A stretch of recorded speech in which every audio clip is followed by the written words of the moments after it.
Bem-vindos, caros amigos, ouvintes, conhecidos e viventes deste magnífico mundo. Cá estamos para mais um episódio do podcast Circo a Vapor, um lugar de encontro e debate de ideias que tem a saúde como pano de fundo. O meu nome é Catarina Valente e sou a dinamizadora deste podcast e continuo a partilhar convosco os assuntos do mundo que nos merecem interesse. Comigo tenho o meu amigo Vítor Oliveira. Se nos ouvem pela primeira vez, saibam que nesta temporada temos vindo a falar sobre o tema do envelhecimento. Hoje, em particular, queremos abordar um assunto que grande parte de vós muito provavelmente já ouviu falar e quem sabe até já teve alguma experiência mais pessoal. Falamos das doenças neurodegenerativas ou demências. Como título para este episódio temos O Mundo das Demências. Quero relembrar que para alimentarem o nosso trabalho podem seguir-nos nas plataformas digitais, no Facebook, no Instagram e para além disso podem ouvir-nos em vários agregadores de podcast, como o Spotify e a Apple Podcast. Podem ouvir-nos também em diferentes rádios. Neste momento transmitimos em diferentes horários na Rádio Alive do Sátão, na Rádio Escuro de Vila Nova de Paiva, na Rádio Ribatávora de Moimenta da Beira, na Rádio Antena Livre de Gouveia, na Rádio Emissora das Beiras de Tondela e mais recentemente também na VFM de Vozela. Voltando ao nosso tema e para nos falar sobre o mundo das demências, hoje temos aqui duas convidadas muito especiais que lidam com situações de demência no seu dia-a-dia e que têm histórias super interessantes para partilhar connosco. A nossa primeira convidada, por força de uma situação pessoal, levou a escrever um livro e a fazer deste um ponto de partida para desmistificar junto da comunidade e ao mesmo tempo fazer um apelo à consciencialização do problema da demência. A segunda, fruto do seu trabalho e da sua dedicação junto das pessoas com este problema. Portanto, bem-vindas, está bem? Vou-vos apresentar antes de começarmos a falar. Começo pela nossa primeira convidada, Alexandra Brás. Profissionalmente é responsável de um laboratório de uma empresa da indústria têxtil automóvel e tem como part-time a celebração de cerimónias simbólicas na Once Upon a Time. Apesar desta ser a função profissional, como a própria diz, a sua principal ocupação é ser mãe da Rita e filha do Sr. Alexandre, que neste momento vive uma situação de demência causada pela doença de Alzheimer e que ele levou a escrever um livro que tem como título O Meu Avô Não Sabe as Estações do Ano, publicado pela editora Oficina de Escrita com ilustrações de Carla Pinto. Susana Gomes chega-nos de Fornos de Algodres e é licenciada em Serviço Social, mestra em Gestão e com diferenciação em Estimulação Cognitiva, certo? Na área das demências. Neste momento é coordenadora da NeuroSed, Centro Especializado em Demências e Envelhecimento, e que se encontra a funcionar desde janeiro de 2021, contando com uma equipa multidisciplinar que atua quer no prognóstico, quer no cuidado de forma individualizada, possibilitando à pessoa que sofre destas condições a oportunidade de usufruir de um programa de estimulação e acompanhamento dessa sua doença. Muito bem-vindas e obrigado por terem aceitado o convite para estar aqui presentes no podcast Circo a Vapor. Obrigada, bem-vindas. Obrigada a nós. Espero que possamos partilhar aqui ideias e informações a quem nos ouve sobre esta problemática e partindo assim já para a nossa querida Alexandra, porque também este foi o ponto comum que nos ligou aqui, que foi a história de escrever um livro, portanto, sobre um problema tão premente. Alexandra, como é que foi isto? Como é que surgiu esta ideia, tendo em conta a sua vivência, de escrever um livro com esta dimensão? O livro surgiu porque eu tive necessidade de registar alguns momentos da vida do meu pai que eu achei que fiquei com um bocadinho de receio que se fossem perdendo e achei que mais tarde ele teria alguma vontade de ler quando já não estivessem bem vivos na memória. Depois surgiu com a necessidade de daí tornar-se um livro infantil, porque a minha filha Rita, lida com o meu pai não diariamente, mas com muita frequência e tem uma relação muito especial.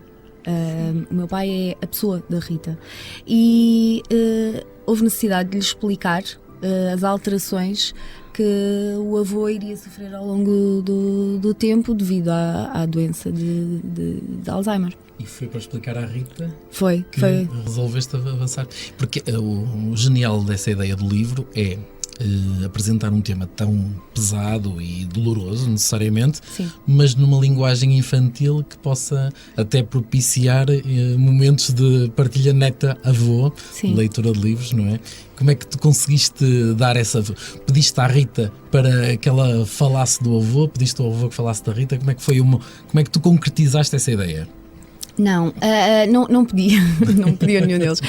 O que eu queria era tornar as coisas leves, porque tudo o que é demências é pesado e nós temos que arranjar formas de tornar as coisas leves para nós, para as pessoas que estão com os problemas e, neste caso, principalmente para uma criança, não é? Que na altura tinha 7, 8 anos, quando começou a perceber das primeiras alterações e que há uma necessidade de lhe explicarmos que as alterações acabam por ser normais, expectáveis até, não é?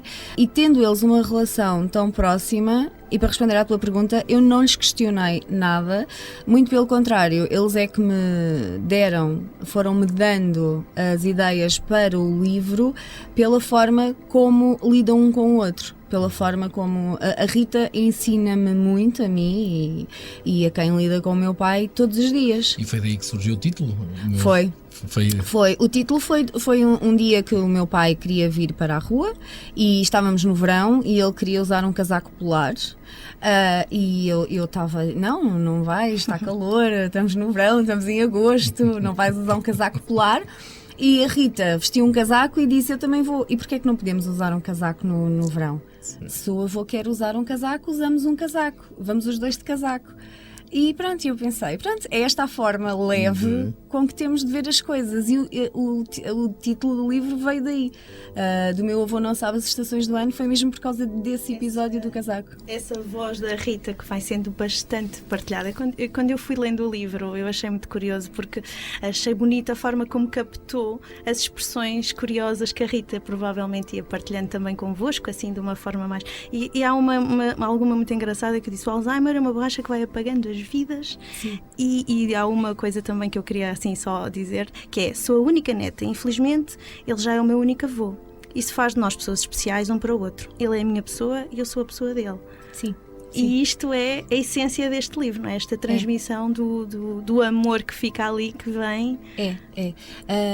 Eu acho que a última pessoa que o meu pai vai esquecer é a Rita.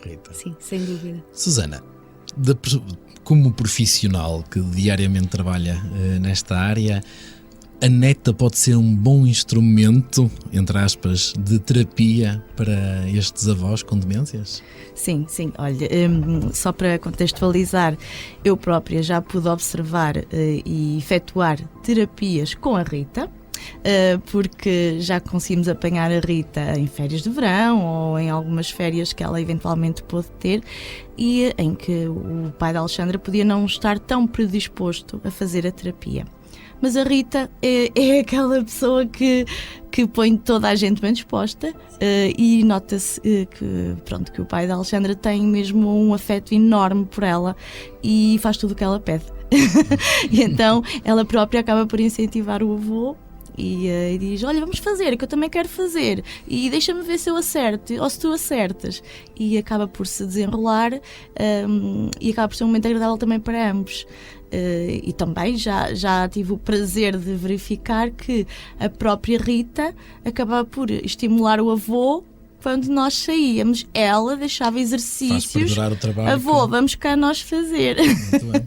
Portanto, ela é a continuidade ali do nosso trabalho quando nós não estamos. Como é que a Susana entra aqui na vida desta família? Explique-nos um pouco também o processo de alguém que neste momento pode estar a passar por uma situação semelhante e que precise de apoio para além de que possa recorrer. Como é que nós podemos ir ao encontro ou procurar ajudas para poder lidar com estas situações?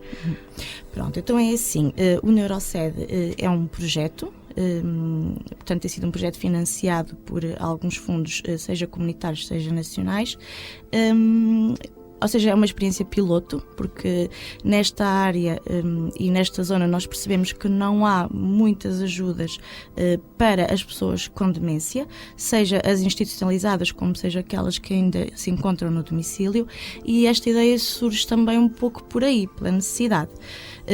Nós temos associados, portanto, eu trabalho numa associação em Fones, a Associação de Promoção Social de Fones de Algodres, e trabalhamos com a terceira idade em várias respostas sociais.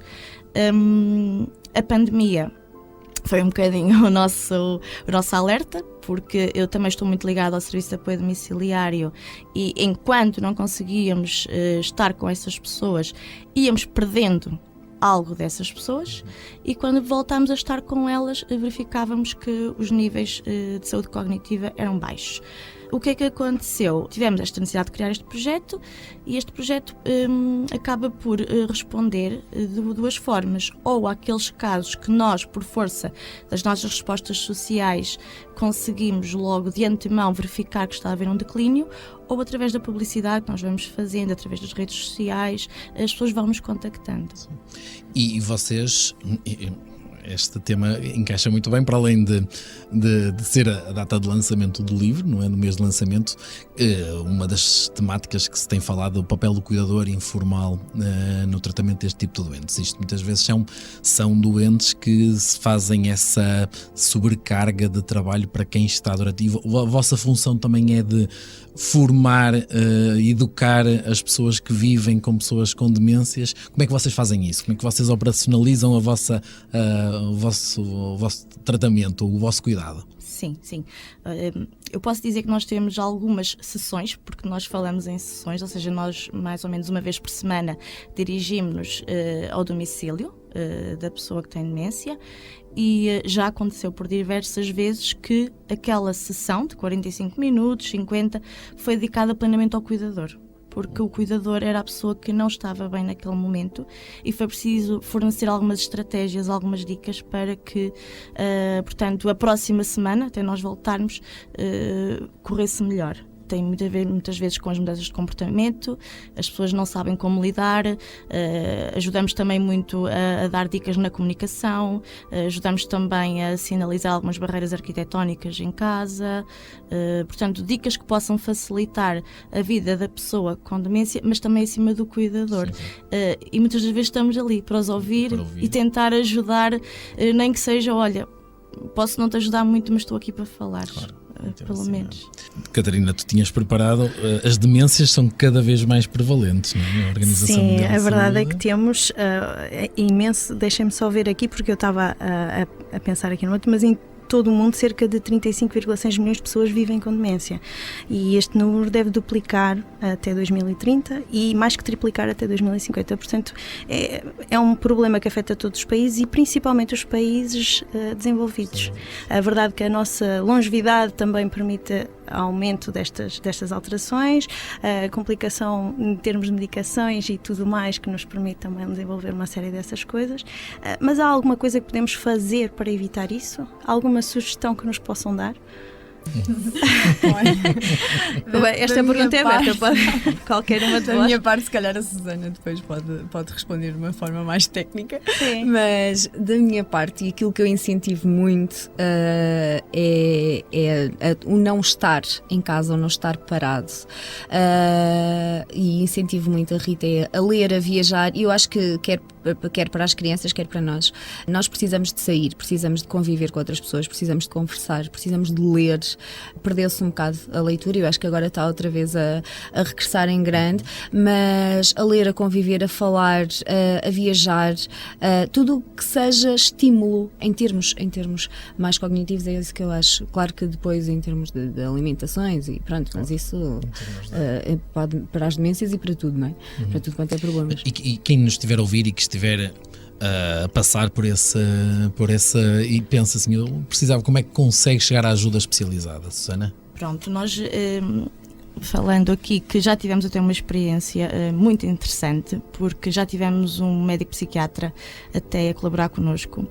E porquê é que eu digo que foi super interessante? Porque não havia listas de espera, porque era uma vez por mês ele vinha para estar com as pessoas que nós sinalizávamos, e portanto era mesmo assim algo a correr às mil maravilhas. Entretanto, este profissional, por excesso de trabalho, teve que abdicar deste projeto, não é? E nós estamos com dificuldade em encontrar outro.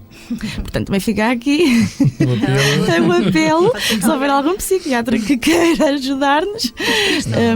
Das demências. Sim, porque é muito interessante nós, o trabalho que fazemos, que é irmos, no fundo, desbravar ali um bocadinho o caminho e dizer assim, olha, sim, esta pessoa parece-nos já estar com indícios de demência, até porque depois temos a nossa psicóloga que trabalha connosco, faz as avaliações neuropsicológicas, consegue logo preparar o relatório e para quem vem é muito mais fácil, não é? E depois é em timing, ou seja, nós sinalizamos aquela pessoa e encaminhamos logo para a consulta que vai logo decorrer no final do mês. Isto é espetacular. Pois é.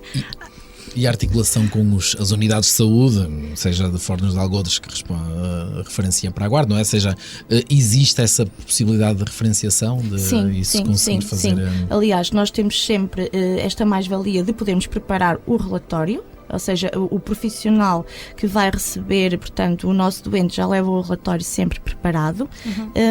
E depois nós próprios já temos aqui 2 ou 3 profissionais que vamos tendo aqui um pouco mais confiança, porque são aqueles que vão trabalhando com os nossos doentes, não é? E vamos tentando encaminhar. Mas pronto, nada como aquela experiência de ter um médico na equipa. Certo. Alexandra, eu voltando outra vez aqui à nossa história e à história do avô Alexandre também, que é muito, muito curiosa. Sentiste que durante algum tempo, o início, quais foram as respostas? Eu sei que foi à procura, foi encontrar aqui a Neuroced, mas como é que sente esta questão das respostas, para além disso, como falava o Vítor, no apoio também ao avô da Rita e à mãe, não é? Neste caso, que é a cuidadora principal. Certo. Há poucas respostas, não é? E há muitas perguntas no início. Eu fui à procura, o meu pai começou logo a ser seguido pelo Dr. Luís Isidoro, um neurologista, há 5 ou 6 anos, ou seja, mal teve os primeiros sinais, que eu acho que é logo aí. Como é que foi os primeiros sinais? Porque nós queremos saber também como é que podemos chegar lá para poder alertar e como é que começamos a tomar esse caminho para começarmos a trabalhar. Eu estava muito alerta porque a minha avó, a mãe do meu pai, teve Alzheimer. E então, apesar de não ser neste caso hereditário, a minha avó teve, e então eu estava já muito alerta para os sinais. Os primeiros sinais são coisas muito básicas e até passam perfeitamente despercebidas para quem não está atento. É esquecer-se as chaves do carro, mas é aquele esquecimento de as colocar num sítio estranho, por exemplo, trocar as coisas de lugar, mas quando eu digo trocar ou esquecer, é coisas estranhas já, mas que acontecem se calhar uma vez por semana, uma vez em 15 dias, nada de extraordinário, mas comecei logo ali a achar qualquer coisa estranha. Pronto, meu pai começou logo a ser seguido pelo neurologista, nessa altura vinha perfeitamente, ele aceitou logo começar a ser seguido de uma forma preventiva. E entretanto, há 2 anos está a ser seguido também pelo Dr. Rui André em termos de neurologia, de médicos, não é? Depois houve a necessidade, eu precisei de ajuda. Não é? Precisei de ajuda em casa e fui à internet. Tão simples quanto isso. Que é o que fazemos sempre. Vamos ao Google e pesquisamos. E eu não sei o que é que eu escrevi, mas se calhar escrevi ajuda, Alzheimer, Mangualde, Fornos de Algodres, não sei. E apareceu uma Neuroced. E quando eu liguei para a Susana, falei com ela, eu expliquei-lhe, precisava de ajuda e ela até achou assim estranho porque é que eu estava a ligar, mas veio por parte de algum médico e eu disse: não, eu preciso de ajuda. E ela disse-me uma coisa que depois também me fez falar disso no livro e fazer o alerta, que é o facto das pessoas não procurarem ajuda, de se limitarem a deixar estar, a deixar andar, porque é uma doença que infelizmente não tem cura, mas que pode ser controlada. E se calhar há muitas pessoas que não procuram ajuda por uma questão de demência. A palavra só por si já é uma palavra pesada e forte. Uma carga negativa. É uma carga negativa muito grande. Peso. Exatamente. E já há famílias que não querem. A Susana explicou-me isso mesmo na altura. Disse: eu acho que deve ser a primeira pessoa que nos está a ligar assim diretamente, sem ter vindo da parte de nenhum médico. Ninguém a mandou. E eu, não. E pronto, isso foi também o que depois me fez escrever o livro, foi essa parte do alerta, porque eu sinto que as pessoas evitam falar ainda da demência, do Alzheimer, de um familiar que tem, de um familiar que faz alguma coisa que foge à norma e acaba ainda por ser um problema. Sentes preconceito com isso? Eu não. Não, nenhum. Mas a sociedade, tu sentes isso na sociedade? Sentes isso que Sinto, falar da demência é Uma um reação de tabu? luto, não é? Sim, Negação, é um luto. é quase Sim, negar, tipo tentar desculpar. Sim, já tive questões de não tens nenhum problema em dizer que o teu pai tem Alzheimer. Não tenho. Não, nenhum. Nem tenho nenhum problema em fazer os alertas que faço ou colocar as ajudas que coloco ou colocar. Agora, ainda há pouco tempo identifiquei a roupa toda do meu pai com etiquetas, daquelas que se mandam para os miúdos, os nos nossos miúdos, para a filhos, no escola, colégio, não é? exatamente. Pronto, e eu fiz exatamente a mesma coisa, não tenho problema nenhum com isso. Sim. Teria problema se não tivesse esse tipo de ajudas. Uma questão que me está aqui a borbulhar, não é? É se o teu pai e as pessoas com Alzheimer, a reação que têm quando sentem que falham, que têm essa descontinuidade, que quando eles consciencializam. A minha pergunta é, eles têm noção ou consciencializam-se de que houve ali uma falha na sua, um buraco que eles não percebem, e sofrem com isso, ou isso eles já não são capazes de sentir essa falha, ou sentir ou têm essa... Isso. Sim, numa fase inicial sim. O meu pai dizia muitas vezes: estou um bocadinho baralhado, ou ando um bocadinho esquecido. Ele próprio assumia. Sim. Depois houve coisas que foi mais complicado, por exemplo, tirar a chave do carro. E isso é uma responsabilidade depois nossa, de quem está do outro lado. E esse trabalho de fazer um livro infantil em que isso ajuda a aliviar até a própria o sentimento de culpa que a pessoa que sofre, não é, que tem, ajuda a conseguir ter esse lado mais alegre, não é, de conseguir explicar as falhas e a naturalidade do que é que acontece como sendo um processo de doença natural, não é? Sim. Um instrumento... Sim. Muito, mas é comum isso acontecer, Susana? Sim, e até completava aqui um bocadinho a Alexandra, porque das primeiras coisas que é mais difícil trabalhar na demência é a aceitação por parte da pessoa que está a desenvolver um quadro. Porque é como a Alexandra diz, inicialmente eles começam a ter noção, que começam a ter algumas perdas, que estão a começar a ficar um bocado desorientados, que alguma coisa de estranho se passa, e depois o sentimento é muitas vezes até de se refugiarem neles próprios e de se isolarem para que as pessoas não percebam. Porque como eles têm esta noção, tentam esconder ao máximo. Isto também não é bom. Ainda há muito, e isto acho que já foi algo que nós temos vindo a combater, pelo menos no nosso meio, ouvir a palavra demência em vez de está doido ou está maluco, isto é uma vitória.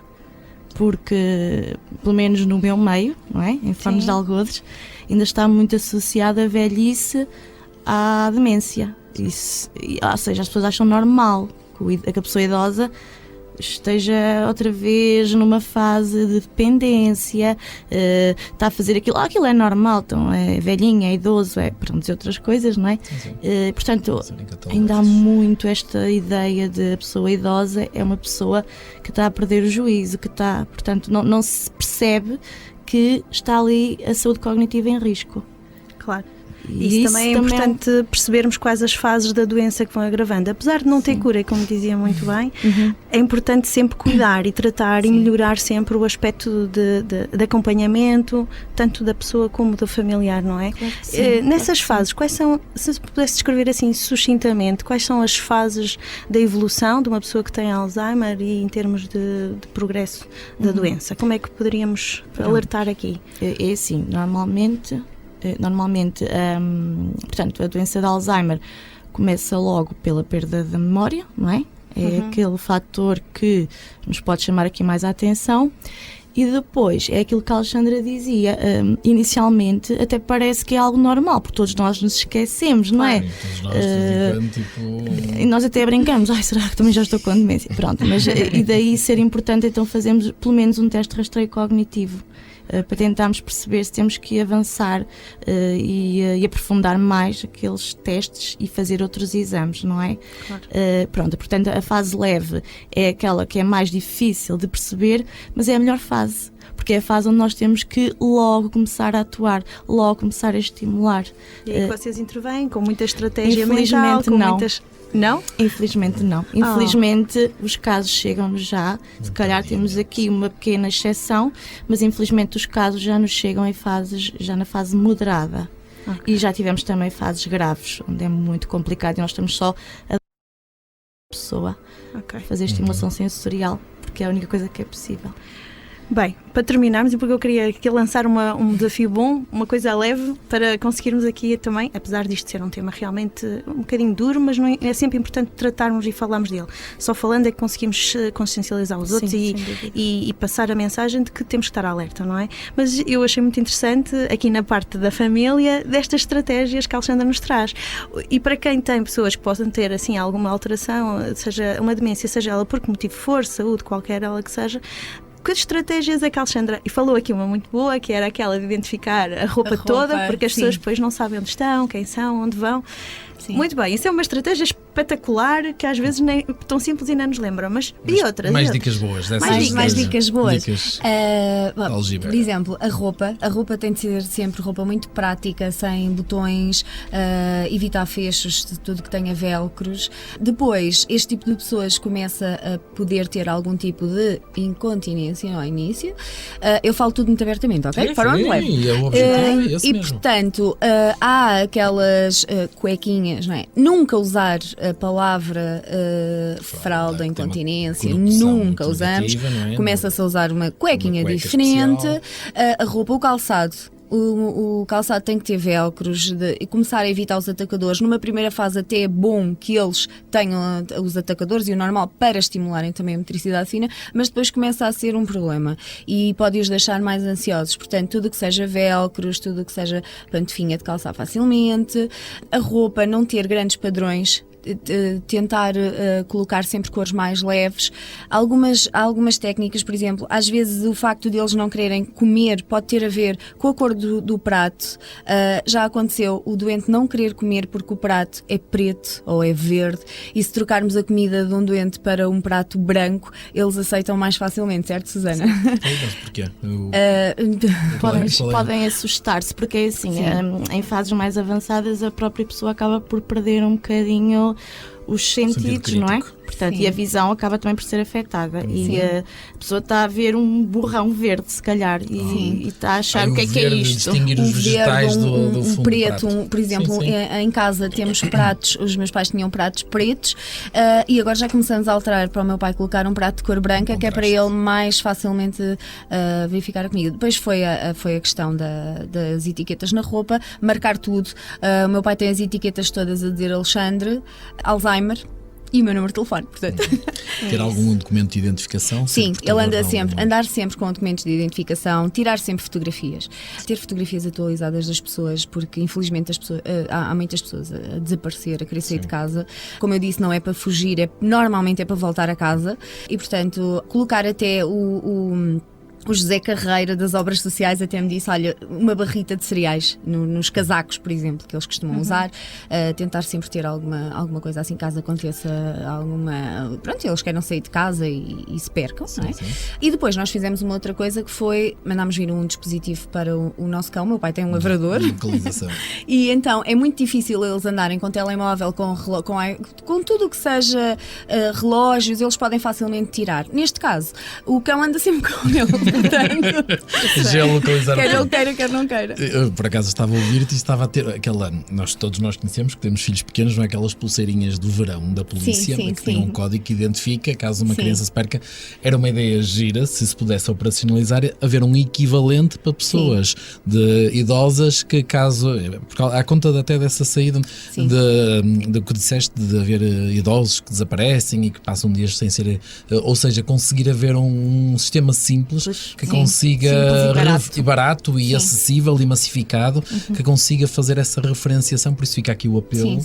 Pois é, quem sabe que nos ouçam e que possam dinamizar essa ideia de criar uma pulseira do estou aqui. Não, mas essas coisas até já existem, só que não são muito acessíveis monetariamente. Mas não são gratuitas, portanto é preciso comprar. Exatamente.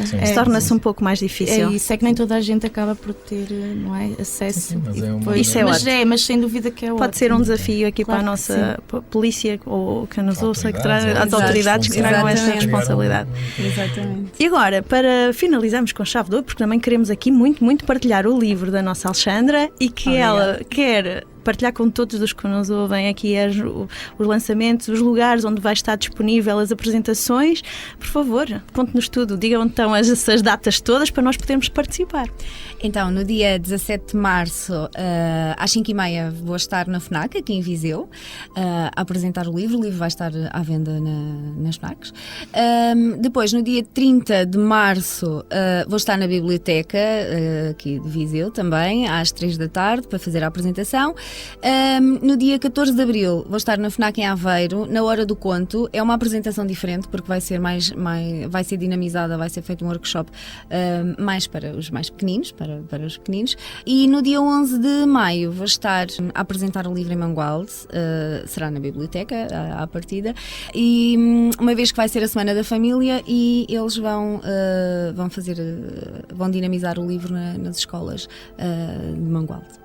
Nunca sei. E com esta dinâmica toda, nós também só poderíamos estar de acordo em partilharmos aqui também o incentivo que queremos dar à Alexandra para continuar a contar boas histórias, a contar histórias destas que fazem sentido para as pessoas que nos ouvem e que chamem a atenção. E do trabalho da Neurocet também, e de partilhar, dar visibilidade. Há muito bom trabalho a ser feito no terreno que muitas vezes passa fora dos holofotes. Sim. É verdade, é verdade. Portanto, apesar de não existir uma cura, e existe sempre a possibilidade de tratarmos, de cuidarmos, e é isto que nós queremos deixar aqui e lançar o repto a todos, está bem? É isso que a Alexandra nos trouxe, é isto que a Susana também nos deixa, e por isso, não se esqueçam que só falando deste tema podemos encontrar as melhores soluções. Obrigada aos nossos convidados. Obrigada por estarem aqui, e por isso este é o podcast de Circo a Vapor, o podcast de conversas soltas sobre o mundo da saúde. Se gostam do nosso trabalho, partilhem, divulguem pelos vossos amigos. Não se esqueçam de irem ao YouTube, ao Facebook, ao Instagram e subscrevam as nossas redes sociais. Cliquem no sininho.